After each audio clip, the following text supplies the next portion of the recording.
ఇప్పుడు మీరు చూస్తున్నది చిల్లీ సీడ్స్ అన్నమాట. ఇవి వచ్చేసి ట్రీటెడ్ సీడ్స్. ఇప్పుడు ప్రజెంట్ మార్కెట్ లో మనకి కెమికల్స్ అందుబాటులో ఉండడం చేత మనం సీడ్స్ కి కెమికల్ ట్రీట్మెంట్ అయితే చేస్తున్నాం. కానీ మన పూర్వీకులు లేదా పెద్దలు సీడ్ ట్రీట్మెంట్ ఎట్లా చేసేవారంటే, ఫర్ ఎగ్జాంపుల్ వరి విత్తనాలు తీసుకున్నట్లయితే వరి విత్తనాలని సుమారు 12 గంటల పాటు బయోగ్యాస్ స్లర్రీలో మనం కానీ నానబెట్టినట్లయితే ఆ విత్తనాలు అనేవి పెస్ట్ రెసిస్టెన్స్ ఏర్పరచుకుంటాయి. అదే విధంగా మనం వరి విత్తనాల్ని డైల్యూట్ చేసినటువంటి పాలల్లో సుమారు ఒక 12 గంటల పాటు ఉంచినట్లయితే అవి టుంగ్రో వైరస్ మరియు స్టంటెడ్ గ్రోత్ గా రెసిస్టెంట్ గా పనిచేసే అవకాశం ఉంది.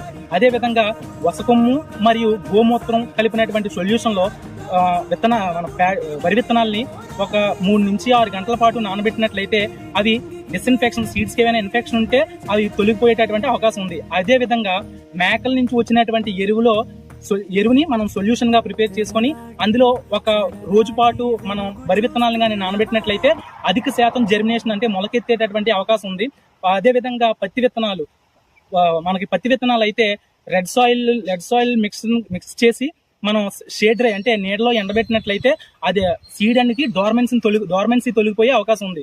అదే విధంగా మనకి మొక్కజొన్న విత్తనాలు అయితే గోరువెచ్చని నీటిలో సుమారు 3 నుంచి 5 గంటల వరకు మనం సోక్ చేసి అంటే నీటిలో నానబెట్టి మనకి షేడ్ డ్రై నీడలో ఎండబెట్టినట్లయితే త్వరగా జర్మినేషన్ వచ్చి సీడ్ యొక్క స్ట్రెంగ్త్ అండ్ విగర్ కూడా పెరిగే అవకాశం ఉంది. Thanks for watching.